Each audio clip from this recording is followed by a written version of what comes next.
स्वामी जी लखनऊ पहुंचते हैं, ट्रेन पकड़ के एक पंडित आया, उसने कहा कि जो अतप्त तनूर कहा गया है वेद में, उसका क्या मतलब है। इससे लोगों ने ये अर्थ लगा लिया कि कैसे कैसे लोग अर्थ का अनर्थ करते हैं कि गुरु महाराज से तांबे की कोई बना लेते थे ना मुहर, जैसे मुहर होती है ना, मुहर बना लिया और खूब आग में तपा लिया, तपा करके अपने चेले को यहाँ पर दाग दिया, और दागते बाद तुरंत निकालते थे, चमड़ा जल जाता था, और दूध में रख के उसको, वो तो वो मुहर को क्या होना है, बेचारा कष्ट, और इसलिए दगवाते थे लोग। हमारी अम्मा बताती थी कि बहुत दगवाते थे उस समय, तो अब शायद कुछ बंद हुआ हो तो हुआ। कहते थे कि ये जब मरेगा तो यम के दूत आएंगे, देखेंगे कि ये दगवा लिया है तो वो नरक में नहीं जाएगा, उसको विष्णु लोक में ले जाए। ये मंत्र से अर्थ निकाला स्वामी जी का। अरे मूर्खों, ये अर्थ नहीं है।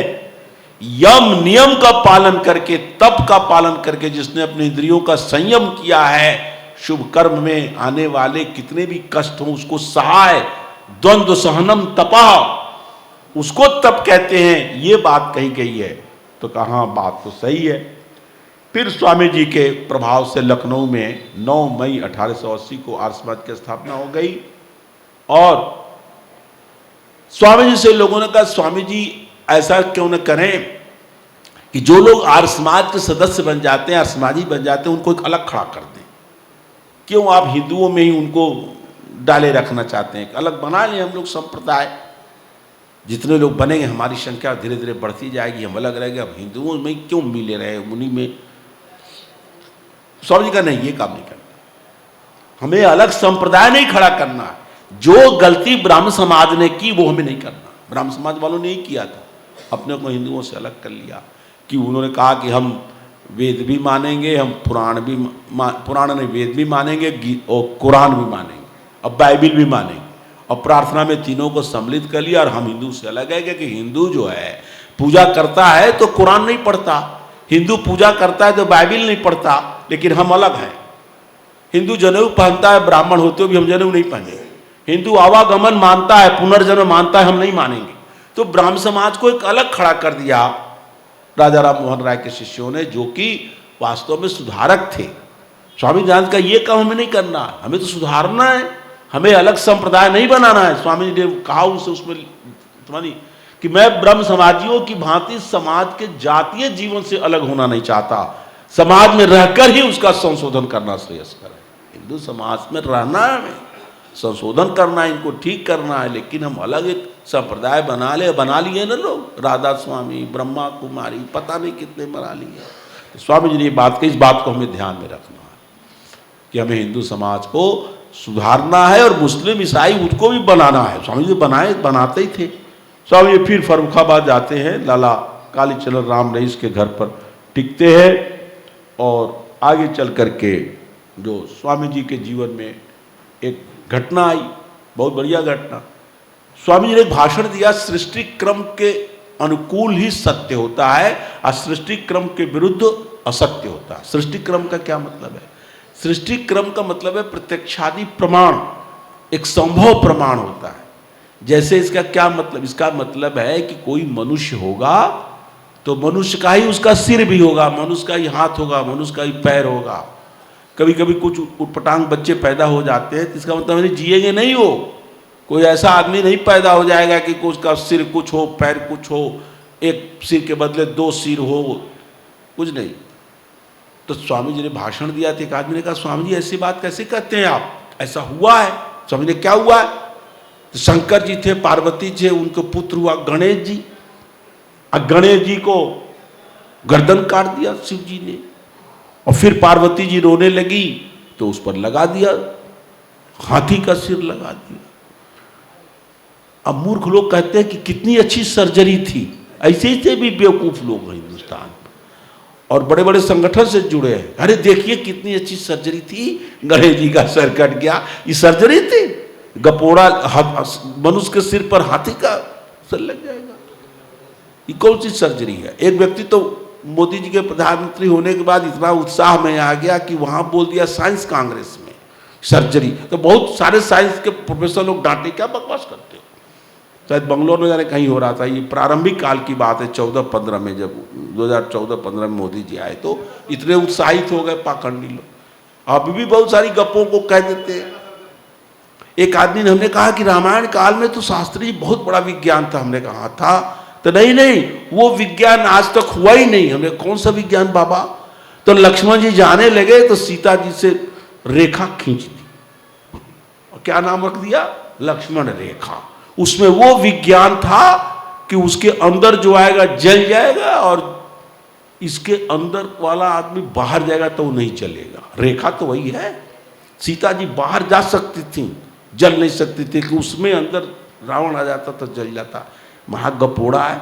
कहीं वाल्मीकि रामायण में लिखा है रेखा खींच दिया। तो ऐसी ऐसी बातें लोग गप मार देते हैं और कह देते हैं विज्ञान है। तो स्वामी जी ने इसका बड़ा खंडन किया। और उस समय इत्तेफाक से स्वामी जी प्रवचन दे रहे थे, जब शंका समाधान हो रहा था, तो फर्रुखाबाद आर्य समाज के मंत्री आए हुए थे और उसमें पत्रिका निकालते थे, भारत सुदशा प्रवर्तक। मैंने इसके बारे में भी एक दिन बताया था, शायद हो सके उस बार बताया हो, कि उस पत्रिका का नाम था भारत दुर्दशा प्रमर्दक। भारत के दुर्दशा को प्रमर्दित करने वाला, प्रमर्दित माने नष्ट करने वाला। स्वामी दयानंद के पास पत्रिका छपकर आई तो स्वामी जी को अच्छी लगी, लेकिन स्वामी जी का इसका नाम जो है ठीक नहीं है ना, शब्दों का कटु है और ये सरल बोधगम्य नहीं है।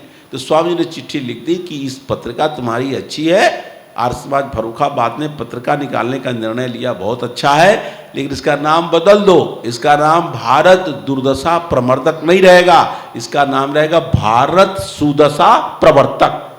भारत में सुदशा को लाने वाला है पत्रिका। तो गणेश प्रसाद जी आए हुए थे, पंडित गणेश प्रसाद शर्मा वहां पर। तो कहा आओ भाई तुम आओ। आया, खड़ा हुआ, पूछा ये आया हुआ है पंडित, विद्वान है, पत्रिका का संपादक है, तुम्हारा क्या नाम है? तो उन्होंने कहा गणेश शर्मा। तो कहते देख लो, गणेश का मतलब ये भी तो गणेश है, इसके मुंह में हाथी है क्या? अरे गणेश किसी का नाम हो गया तो हाथी हो गया। तो स्वामी जी ने उसको वहां खड़ा कर दिया ये बात को बताने के लिए। फिर आगे चलकर आता है कि एक चौबे तोताराम थे, वो आर्य समाजी थे, और दो लोग ऐसे थे वहां पर। एक का नाम लिखा है पुत्तूलाल शुक्ल, पहलवान था। पुत्तूलाल नाम पहले बहुत होता था, हमारे बचपन में भी पुत्तूलाल आर्य समाज के भी भजनों दे सकते इलाहाबाद। अब ये नाम कम हो रहे हैं, अच्छी बात है। एक नारायण दुबे थे, आर्य समाजों से बहुत चिढ़ते थे, बीच में कहीं बहस कर लिए और चौबे तोताराम को बहुत पीट दिए। बेचारा आर्य समाजी आदमी पिटा गया। और उस समय स्वामी जी वहाँ थे नहीं, लेकिन आर्य समाजियों ने मिलकर इल्ज़ाम लगा दिया, स्कॉट साहब के इजलास में अभियोग चलाया। और परिणाम क्या हुआ कि शुक्ल जी जो पीटे थे वो 20 रुपया का उनको दंड हुआ, और दुबे जी भी जो पीटने में शामिल थे उनको 3 मास का कारावास हुआ। अब स्वामी जी जब आए फर्रुखाबाद में, तो जो स्कॉट साहब थे जिन्होंने दंड दिया था, स्वामी जी के पास पहुंचे और बड़े गौरव से बताने लगे, स्वामी जी आपके आर्य समाजी शिष्य को उन्होंने पीटा था, तो मैंने एक को 20 रुपये का दंड लगा दिया, एक को जेल भेज दिया। तो सोचे स्वामी जी पीठ थपथपाएंगे, खुश हो जाएंगे, लेकिन स्वामी जी अप्रसन्न हो गए। स्वामी जी ने कहा कि ये ठीक नहीं किया, सहन शक्ति होना, इस प्रकार हम करने लगेंगे तो कैसे धर्म का प्रचार होगा? ठीक है, पीटना गलत है, उसको प्रताड़ना कर देना चाहिए, डांट डपट कर देना चाहिए, लेकिन हमारा काम ये नहीं है। हमारा वो याद है ना स्वामी जी को जिसने जहर दिया था और उसको पकड़ के ले आए थे, तो स्वामी जी ने क्या कहा? मेरा काम कैद में डालना नहीं है, कैद में डाले हुए लोगों को कैद से मुक्ति कराना। तो स्वामी जी ने ये कहा तो स्कॉट साहब बड़े हतप्रभ हो गए कि अद्भुत सन्यासी है, इस प्रकार की बात करता है। तो ये स्वामी जी के जीवन में आता है, इस चीज को आपको ध्यान में रखना होगा। वही जब गणेश प्रसाद शर्मा जाने लगे तो उन्हें काम करते करते करते जिस दिन निकलना था फर्रुखाबाद जाने के लिए, उस दिन क्या हुआ कि वो रात हो गई, 9 बज गया। तो स्वामी जी के पास आ गए और कहे आज रात में रुक जाऊं, फिर मैं जाऊंगा। तो स्वामी जी कहा ठीक है रुक जाओ। और स्वामी जी ने उसके खाने के लिए कुछ फल और मिष्ठान दिए थे। अरे आप तो खुद सन्यासी हैं, स्वयं सन्यासी हैं, मैं तो गृहस्थ हूँ, आप मुझे क्यों खाना खिला रहे हैं? स्वामी ने क्या बात करते, सन्यासी का भी अतिथि यज्ञ पालन करना धर्म होता है। तुम अतिथि हो, तुम्हारे लिए कंदमूल फल मिष्ठान खाओ, और ये सब मेरे क्या है, सब हमें गृहस्थों से मिलता है, खाना चाहिए। पुराने जमाने में ऋषि लोग अपने घर में आए हुए राजाओं का भी स्वागत करते थे। राजा के घर में ऋषि पहुंचे तो राजा स्वागत करता था, खड़ा हो जाता था, कंदमूल, फल, मधुपर्क, दीप, नैवेद्य सो भी। और ऋषियों के आश्रम में राजा लोग भी जाते थे तो ऋषिगण राजा का भी स्वागत करते थे। और ये परंपरा ठीक है, स्वामी जी ने कहा ऐसी बात नहीं है। फिर उसको भोजन भी कराया। और आगे भी स्वामी जी ध्यान रखते थे कि कोई व्यक्ति कहीं से आया है, दानापुर से आया, कहीं से आया, कोई आर्य सामाजिक व्यक्ति है तो उसको भोजन की, उसके खान पान की पूरी व्यवस्था करते थे। ये बात। एक बात और आती है स्वामी जी के फर्रुखाबाद के जीवन में कि एक गोस्वामी नारायण करके एक पंडित थे, सरल हृदय थे, विद्वान बहुत थे, सदाशय थे। वो पौराणिकों जैसी कुटिलता उनके अंदर नहीं थी। स्वामी जी से वो मिलना चाहते थे और 2 प्रश्नों का समाधान चाहते थे, लेकिन वो इतना डरते थे पौराणिकों से कि कैसे स्वामी जी से मिलें, वो हिम्मत नहीं होती थी। तो एक बार लाला जगन्नाथ प्रसाद जो आर्य समाजी थे उनको अपने साथ ले आए, स्वामी जी से मिला दिया। तो 2 बहुत महत्वपूर्ण प्रश्न उन्होंने किए स्वामी जी से। एक प्रश्न उन्होंने ये कहा कि यज्ञ में जो मांस की आहुति दी जाती है, स्वामी जी आपका क्या मत है? स्वामी जी ने कहा ये वेद विरुद्ध है। तो इस पर काफी चर्चा हुई और उन्होंने, स्वामी जी ने उसको संतुष्ट कर दिया। और उस पंडित ने कहा, जो गोस्वामी नारायण जी थे, उन्होंने कहा स्वामी जी मेरा भी दिल यही कहता था कि यज्ञ में पशु मांस की हत्या करना ठीक नहीं है, लेकिन शास्त्रों में पढ़ा, मैं देखता था, इसलिए मैं समझ नहीं पाता था। आपने बता दिया कि जिन शास्त्रों में इसका विधान है वे शास्त्र झूठे हैं अथवा उन शास्त्रों में मिलावट है। वस्तुतः जो मूल शास्त्र वेद है जिससे यज्ञ की प्रवर्तना होती है, जो यज्ञ का मूल ग्रंथ है, उसमें कहीं पशु बलि का या मांस आहुति का विधान नहीं है। दूसरी बात, एक और उन्होंने दूसरी बैठक में उन्होंने दूसरी चर्चा की, और वो चर्चा ये की कि स्वामी जी, सारा पंडित समुदाय ये मानता है कि वेद केवल संहिता ही नहीं है। 4 वेद की जो 4 संहिताएं हैं ना, आप लोग तो आर्य समाज के प्रचार के कारण सही बात जानते हैं। आपके पंडित जी मंत्र पढ़ते हैं, यज्ञ कराते हैं तो यजुर्वेद का होगा तो यजुर्वेद रखते हैं, सामवेद का हुआ तो सामवेद रखते हैं, अथर्ववेद का हुआ तो अथर्ववेद रखते हैं, ऋग्वेद का हुआ तो ऋग्वेद रखते हैं। आर्य समाजी जनता तो वेद, इन्हीं को वेद जानती है। लेकिन पौराणिकों ने क्या माया जाल फैला रखा है, वो कहते हैं ये वेद तो हैं लेकिन ये वेद के एक अंश हैं। मंत्र ब्राह्मणयोर वेद नाम ध्येयम, जो ब्राह्मण ग्रंथ हैं वो भी वेद हैं। ऋग्वेद का ब्राह्मण ऐत्रेय है, ऐत्रेय ब्राह्मण, वो भी वेद है। यजुर्वेद का ब्राह्मण सतपथ ब्राह्मण है, वो भी वेद है। सामवेद का ब्राह्मण तांड्य ब्राह्मण है, साम ब्राह्मण है, वो भी वेद है। अथर्ववेद का ब्राह्मण गोपथ ब्राह्मण है, वो भी वेद है। या ब्राह्मण का मतलब क्या है? ब्राह्मण का मतलब कोई आदमी नहीं, यहां ब्राह्मण का अर्थ ग्रंथ है। क्यों इसका नाम ब्राह्मण पड़ा? ब्राह्मण एक वर्ण भी है, ब्राह्मण एक ग्रंथ भी है। यहां ग्रंथ की चर्चा चल रही है। ब्राह्मण ग्रंथ इसलिए कहा गया कि ब्रह्म का अर्थ परमात्मा भी होता है और ब्रह्म का अर्थ वेद भी होता है। ध्यान रखिएगा, ब्रह्मचर्य में ब्रह्म का अर्थ परमात्मा नहीं है, ब्रह्मचर्य में ब्रह्म का अर्थ वेद है। वो आश्रम जिसमें वेद पढ़ाया जाए, वो आश्रम जिसमें वेद और वैदिक साहित्य की शिक्षा दी जाए, इसलिए उसको ब्रह्मचर्य कहते हैं, आश्रम। तो ब्रह्म कहते हैं वेद को, ब्रह्म वेदा तस्य व्याख्यानम ब्राह्मणम। ब्रह्म है वेद और उसकी व्याख्या करने वाला जो ग्रंथ है उसको क्या बोलेंगे? ब्राह्मण। तो ऐत्रेय ऋषि ने ऋग्वेद के मंत्रों की व्याख्या की और उसका नाम रखा ऐत्रेय ब्राह्मण। याज्ञवल्क्य ऋषि ने यजुर्वेद के मंत्रों की व्याख्या की, विनियोग किया, क्या नाम रखा? शतपथ ब्राह्मण। शतपथ माने क्योंकि उसमें 100 अध्याय थे इसलिए उसका नाम शतपथ। शत माने 100, पथ माने रास्ता। मैं जब छोटा था, छोटा का मतलब मेरा ख्याल है मैं हाई स्कूल में पढ़ रहा होगा, तो मैंने पढ़ा कि उड़ीसा की जो मुख्यमंत्री थी, महिला थी, उनका नाम था नंदिनी शतपथी। तो उस समय तो मेरी समझ में नहीं आया। जब उड़ीसा में गया प्रवचन देने, प्रोफेसर हो गया, तो पता लगा कि वो शतपथी ब्राह्मणों की एक टाइटिल है, उनको एक टाइटिल दिया जाता है जो शतपथ ब्राह्मण पढ़ते पढ़ाते थे। ध्यान रखिएगा, वाजपेयी वो लिखते थे जो वाजपेयी नाम के यज्ञ करते कराते थे।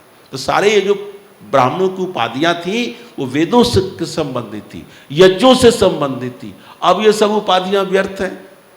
1000 नहीं, लाखों में भी एक व्यक्ति जो उपाधि लिखता है उसका पालन नहीं करता। पाठक हैं, है तो मैं किसी का नाम नहीं लूंगा, बहुत पाठक हैं। तो उप मुख्यमंत्री भी पाठक है और उनका अपमान कर दिया है आपके कवि विश्वास ने, लोग चर्चा कर रहे हैं। लेकिन पाठक का क्या अर्थ था? पाठक उसको कहा जाता था जो वेद का अर्थ न जाने लेकिन इसके बावजूद भी एक वेद के मंत्रों का प्रतिदिन पाठ करे, वो पाठक था। अग्निहोत्री वो थे जो प्रतिदिन अग्निहोत्र करते थे। द्विवेदी वो थे जो दूसरा वेद यजुर्वेद जानते थे। शुक्ल वो थे जो यजुर्वेद की दो शाखाएं हो गई हैं, एक शुक्ल शाखा एक कृष्ण शाखा। तो कृष्ण शाखा वाले अपने को मिश्र कहते थे, शुक्ल शाखा वाले अपने को शुक्ल कहते थे। त्रिपाठी वो थे जो तीसरा वेद साम वेद पढ़ते थे। स्वामी दयानंद क्या थे? लालजी कृष्ण जी तिवारी। तिवारी इसलिए उनका वेद कौन सा वेद था? साम वेद। तो मैं एक जगह प्रवचन दे रहा तो हमारे अमेठी के कुछ लोगों ने कहा, शास्त्री जी आपने बड़ी मजे की बात बता दी। हमने क्या हुआ? ये हमारे गांव में जितने भी त्रिपाठी ब्राह्मण हैं, हम उस त्रिपाठी हैं और सबका वेद साम वेद है। हमने कही है ही परंपरा है। तो ये बात जो है स्वामी जी ने वहां पर सिद्ध कर दी। फिर स्वामी जी वहां से फर्रुखाबाद से मैनपुरी चले जाते हैं। मैनपुरी से 1 जुलाई से 6 जुलाई तक रहते हैं। वहाँ स्वामी जी ने बहुत प्रवचन दिए। हम आगे बढ़ रहे हैं। इदम विष्णु विचक्र में मंत्र की व्याख्या की। इसकी मैं व्याख्या पहले कर चुका हूँ कि इस मंत्र में परमात्मा के द्वारा देवलोक, अंतरिक्ष लोक और पृथ्वी लोक निर्माण की चर्चा है अध्यात्म में। और अधिदैव में विष्णु का अर्थ सूर्य है, वो पूर्वाह्न काल है, मध्याह्न काल है और सायं काल है, इसलिए 3 समन होते हैं। इसकी व्याख्या स्वामी जी ने वहाँ की। वहाँ भी आर्य समाज स्थापित हो गया 11 जुलाई 1880 को मैनपुरी में। स्वामी जी फिर मेरठ आए। लगता है स्वामी जी को मेरठ बड़ा प्रिय था। चंद्रकांत जी तो कहते हैं स्थान का कोई बहुत महत्व नहीं है। उनका भी कहना अपने में सही है, लेकिन स्थान का भी महत्व। स्वामी जी के सहयोगी यहाँ थे। और यहाँ तक कि जो 3 व्यक्ति जो प्रबंधक बनाए गए थे वैदिक यंत्रालय के, उसमें से एक व्यक्ति बेईमान निकल गया, चौधरी बख्तावर सिंह। हिसाब किताब में गड़बड़ करने लगा तो स्वामी जी ने इनको, जो मेरठ वाले थे, उनको कहा, चिट्ठी लिखी कि इसका ठीक करो, हिसाब देखो, ऐसे तो सब लूटपाट मच जाएगी। बेईमानी ठीक नहीं है। किसी भी संस्था में कोई बेईमान हो जाए उसको छोड़ दो तो कैसे काम चलेगा? स्वामी जी कहते हो तो मेरे किताब कापी भी लेके कोई भाग जाएगा, चुरा लेगा, फिर ये सारी प्रेस बेकार हो जाएगा। तो मेरठ वालों ने स्वामी जी का साथ दिया काफ़ी। और आप लोग भी दीजिए आर्य समाज का काम बढ़ाना। चौधरी साहब तो मेरठ के ही ठाकुर साहब हैं। ये काम है, आप लोगों को बहुत जिम्मेदारी है आपके ऊपर, है ना। हमने एक बार पढ़ा था, सावरकर जी जो महाराष्ट्र के थे, तो लोगों ने उनसे कहा कि देश कैसे आज़ाद होगा। तो सावरकर की हिम्मत देखिए। सावरकर ने कहा देश को आज़ाद तो हम कर ले लेंगे, हम महाराष्ट्र के लोग ही कर लेंगे। हिम्मत देखिए। हम महाराष्ट्रीय लोग ऐसी आफत पैदा कर देंगे कि अंग्रेज भाग जाएंगे। ये तो सारे देश के लोगों का सहयोग हमें लेना है, अलग बात है, लेकिन हम ही कर लेंगे। जैसे राजपूताना राजस्थान के लोग सोचते थे हम ही ठीक कर देंगे, महाराणा प्रताप ने ठीक कर दिया अकबर। तो ये नहीं सोचना चाहिए सब लोग होंगे तब। मेरठ वालों ने बड़ा काम किया है। रमाबाई के जीवन में चक्रा था, उसकी घटना में आज करके फिर खत्म करूँगा। पंडिता रमाबाई कर्नाटक की रहने वाली थी, ब्राह्मण परिवार में पैदा हुई थी और विदुषी थी, क्योंकि उस समय संस्कृत पढ़ाने का कोई नियम नहीं था। लेकिन उसके पिता चूंकि पंडित थे तो पिता ने अपने पुत्री को पढ़ाया था, ध्यान रखिएगा। प्रवचन करने की शक्ति भी थी। बाद में उसके माता पिता का देहांत हो गया तो वो अपने भाई को लेकर के घूमती थी देश भर में। तो उसके व्याख्यान को सुनकर लोग गदगद हो जाते थे। तो उसी श्रृंखला में कलकत्ता पहुंच गई और कलकत्ता में उसके व्याख्यान की चर्चा होने लगी। उस समय एक कन्या विद्यालय मेरठ में खोला था स्वामी जी के शिष्यों ने। तो यहाँ एक अध्यापिका की आवश्यकता थी। तो लोगों ने सोचा यदि वो रमाबाई यहाँ आ जाए तो ये कन्या विद्यालय चल पड़ेगा। तो स्वामी जी ने भी उसकी कीर्ति सुनी थी। चिट्ठी लिखी गई संस्कृत में, उन्होंने भी जवाब दिया। कई चिट्ठियाँ आई गई। रमाबाई ने स्वामी दयानंद का नाम सुन रखा था। उनको लगा कि स्वामी जैसे व्यक्ति यदि हमारे सहयोगी हो जाए तो हमारा काम बन जाएगा। तो उसने यहाँ आना स्वीकार किया। लेकिन अब नए रिसर्चर से ये पता लगा है कि रमाबाई भी जिस पवित्र भावना से स्वामी दयानंद उनको यहाँ बुला रहे थे, अमेठी मेरठ के आर्य समाज के लोग बुला रहे थे, वो भावना उनकी नहीं थी। वो कलकत्ता में एक व्यक्ति से मिली, उसका नाम बाबू बिपिन बिहारी लाल था। वो उस जमाने में BA और BL LLB पास था। क्रांतिकारी व्यक्ति तो था क्योंकि उसका देश की आज़ादी में भी योगदान मिलता है। और बिपिन चंद्र पाल, मैं रिसर्च की बात बता रहा हूँ, 3 व्यक्ति बड़े महत्वपूर्ण हैं भारत की आज़ादी के गर्भदल में, कांग्रेस की गर्भदल में लाल बाल पाल, लाल माने लाला लाजपत राय, और बाल माने बाल गंगाधर तिलक, और पाल माने बिपिन चंद्र पाल। और तीनों अलग अलग प्रांत के थे। लाला लाजपत राय पंजाब के, बिपिन चंद्र पाल बंगाल से, और बाल गंगाधर तिलक महाराष्ट्र के। तो उससे आकृष्ट हो गई बिपिन बिहारी से। वो बिपिन चंद्र पाल नहीं, बिपिन बिहारी दूसरे व्यक्ति थे जो BLLB थे। उससे उसका मनोवैज्ञानिक प्रेम हो गया। अब समस्या ये थी कि वो कायस्थ थे, बिपिन बिहारी बाबू जो तो कायस्थ थे, आइए कर्नाटक ब्राह्मण, और उस जमाने में संभव ही नहीं था कि दूसरी बिरादरी से व्यक्ति की शादी हो। तो उसने सोचा कि स्वामी जी वर्ण व्यवस्था गुण कर्म स्वभाव से मानते हैं, चलो मेरठ चला जाए, स्वामी जी हमको स्वीकृति दे देंगे हमारे विवाह की, तो हम समाज में बहिष्कृत नहीं होंगे। तो वो तो इस भावना से आई, और यहाँ के लोगों ने इस भावना से बुलाया कि मेरठ में उनको अध्यापिका बनाएंगे। और स्वामी जी की भावना थी कि यदि जितनी विद्या उसकी हमने सुनी है उतनी विद्या उसकी यदि है तो अध्यापिका नहीं, उसको हम ट्रेंड करेंगे उपदेश विद्या, क्योंकि महिलाओं में ध्यान रखिएगा उसका बड़ा असर पड़ता है। महिलाओं में प्रचार के लिए महिला उपदेशिका की बहुत आवश्यकता है, महिलाओं की शिक्षा के लिए महिला विद्यालय की बहुत आवश्यकता है, महिला की चिकित्सा के लिए महिला चिकित्सालय की बहुत आवश्यकता है, दलितों में काम करने के लिए दलितों का विद्वान होना वहाँ होना बहुत जरूरी। जिस वर्ग का जो व्यक्ति होता है उसमें ज़्यादा काम करता है।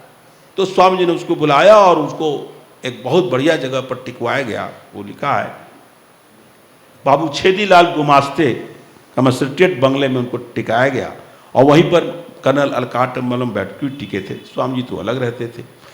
तो वो जब आई तो अपने भृत्य के साथ नौकर के साथ आई यहाँ पर, लेकिन जो उसका प्रेमी था वो उनके साथ तो नहीं आया क्योंकि धोखा हो जाता, बाद में चला आया, आके टिक गया। बातें बहुत लंबी चौड़ी है, स्वामी जी समझ नहीं पाए। स्वामी जी ने उसको प्रशिक्षित करने के लिए प्रयास किया। तो स्वामी जी जब उसको पढ़ाते थे तो साथ में 2 पंडित रखते थे। स्वामी जी लौकिक नियमों से बड़े वाकिफ थे, किसी महिला से एकांत में मिलने का सवाल ही नहीं है, और वो भी मिलते नहीं। वो पढ़ाना था तो उन्होंने कहा तुम भी पढ़ो। बगल में 2 लोग पढ़ाते थे, वैशेषिक दर्शन पढ़ाते थे, धर्मशास्त्र की शिक्षा दिया करते थे। उसके व्याख्यान भी मेरठ के आर्य समाज में हुए। लेकिन धीरे धीरे कुछ दिनों रहने पर पता लगा, लोगों ने बताया आर्य समाज के लोगों ने कि स्वामी जी ये इसका तो चाल चलन ठीक नहीं है, ये जो बंगाली बाबू आया है इसका लगता है। और अब जो पता लगा अनुसंधान करके कि वो गुप्त विवाह करके आई थी। गुप्त विवाह उन्होंने कलकत्ता में कर लिया था। पंडित कुशल देव शास्त्री ने, जो बहुत बड़े आर्य समाज के स्कॉलर थे, उन्होंने पुस्तक लिखी महाराष्ट्र और आर्य समाज, महर्षि दयानंद काल और कृतित्व, उसमें सारा रहस्य खोला है।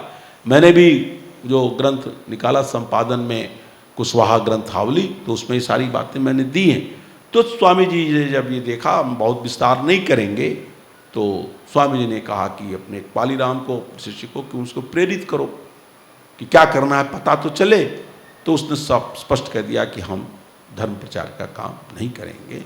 हम तो स्वामी जी ने कहा जब धर्म प्रचार का काम नहीं करना है तो हम नियम विरुद्ध आपको ये सब क्यों करेंगे। स्वामी जी ने कहा कि भाई इसको बड़े सम्मान के साथ, महिला है, सम्मान के साथ विदा कर दो। तो एक थान दिया गया, 125 रुपया दिया गया। 125 उस जमाने में बहुत बड़ी बात थी, उनको सत्सम्मान भेज दिया गया। दुर्भाग्य रहा बेचारी का कि शादी तो उसने कर ही ली थी, शादी का उसने प्रचार कर दिया कि मैंने शादी किया है। पंडितों ने बहिष्कार कर दिया, उसके साथ अपमानजनक व्यवहार होने लगे।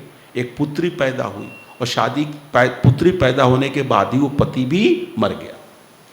उसके अंदर विद्या बहुत ही चाहती थी कुछ काम करना, लेकिन पौराणिकों ने एक विवाह कर चुकी थी, चूंकि हिंदू बंगाली कायस्थ से, तो उसका अपमान हो रहा था। शारदा सदन खोला उसने, महाराष्ट्र में चली गई। तो फिर अंग्रेजों ने लपक लिया।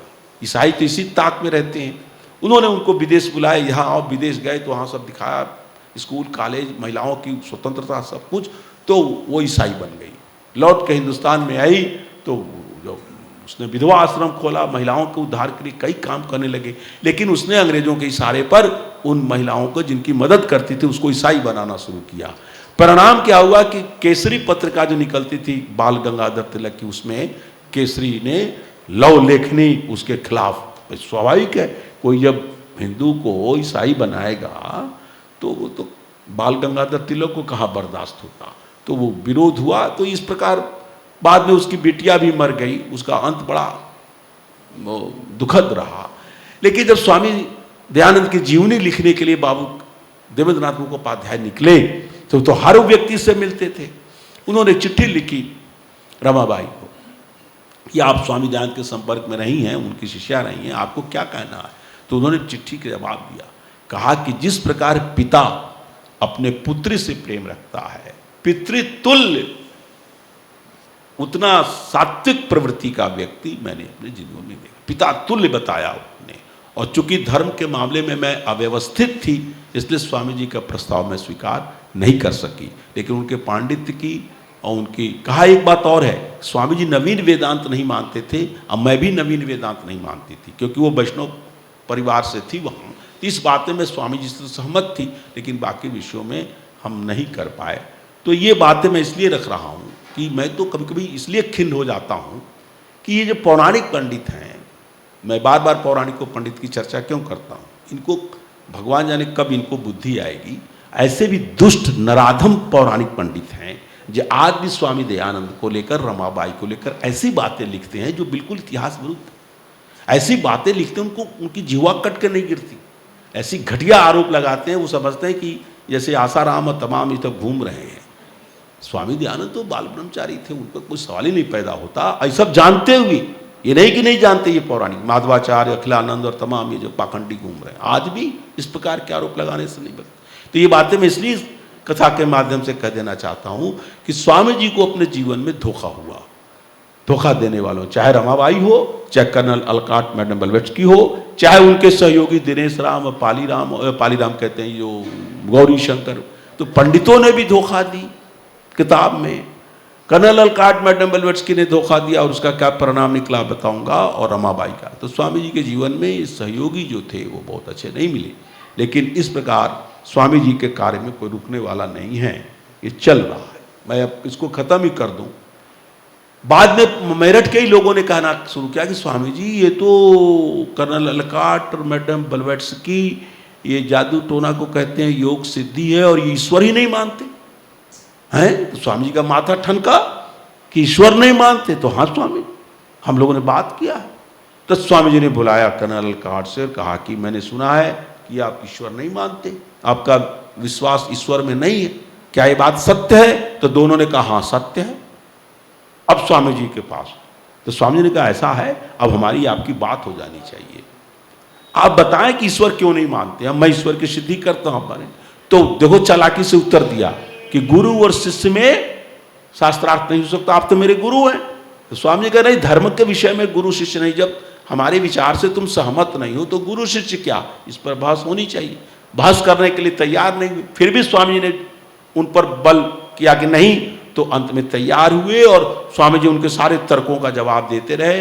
अंत में थोड़ा देर और बात होती तो स्वामी जी के प्रश्नों से, स्वामी जी के उत्तर से वो कुछ मुकर नहीं पाए। लेकिन अंत परिणाम आने से पहले क्या स्वामी जी का मैं फिर बात करूंगा आज। तो स्वामी जी ठीक है फिर बात करेंगे, लेकिन वो गए तो फिर दोबारा बात करने नहीं है। अब स्वामी जी ने सोचा कि बहुत जरूरी है, स्वामी जी ने मीटिंग बुलाई और कहा संबंध विच्छेद करो। क्योंकि वो ऐसा भी करते थे, जो सभासद बन जाते थे उसके थियोसॉफिस्ट के, तो वो आर्य समाज के मेंबरों को भी बना लेते थे। तो स्वामी जी ने कहा कि भाई जो आर्य समाज का मेंबर बना हुआ है उसको थियोसॉफिस्ट की सदस्य बनने की कोई आवश्यकता नहीं। ये जादू टोना दिखाकर, बाजीगरी दिखाकर योग विद्या और ये वो कर रहे हैं, सब गलत है। और मैं घटना बता ही चुका हूँ कि कैसी कैसी किताबें लिखे थे और उसमें पढ़े लिखे वकील भी फंस गया, है ना। शाहजहांपुर का वकील फंस गया और उसमें लिखा था कि जो सच्चा थियोसॉफिस्ट होगा उसको कोई कुछ नहीं हो सकता, उसकी उंगली काट भी दी जाए तो जुड़ जाएगी। तो काट दिया ना लाहौर में एक ठाकुर ठीक थे, वो अब काट जुड़ता तड़पने लगा। तो इस प्रकार स्वामी जी ने उस कर्नल अलकाट और मैडम ब्लेवत्स्की से भी संबंध विच्छेद उन्होंने कर लिया। और इस प्रकार जो है एक बात और कह करके कुछ लोगों ने कहा स्वामी जी आप स्त्री शिक्षा के बड़े समर्थक हैं, लेकिन क्या ऐसा नहीं लगता है कि स्त्री शिक्षा होगी तो स्त्रियां दुश्चरित्रा हो जाएंगी? उनके अंदर दोष आ जाएंगे।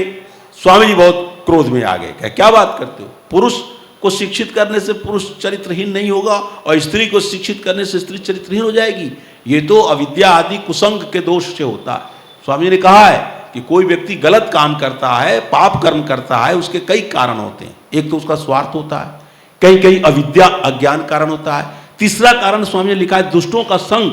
ये ध्यान रखिएगा, अच्छा से अच्छा व्यक्ति यदि दुर्जनों के साथ रहेगा तो कुछ न कुछ उसका असर ले लेगा। या तो दयानंद जैसा व्यक्ति हो जो दुर्जन को परिवर्तित कर दे, इसलिए कहा गया कि दुर्जन संसर्ग से दूर रहो। 6 जो महापातक बताए गए हैं, गोहत्या, ब्रह्महत्या, किसी का घर जलाना, व्यभिचार करना, एक 6वां महापातक ये भी है कि दुष्टों के साथ रहना, दुष्टों का साथ देना। तो स्वामी जी ने स्त्री शिक्षा के पक्ष में ये बातें कही और इसका धर्म का स्वरूप हमारे सबके सामने रखा।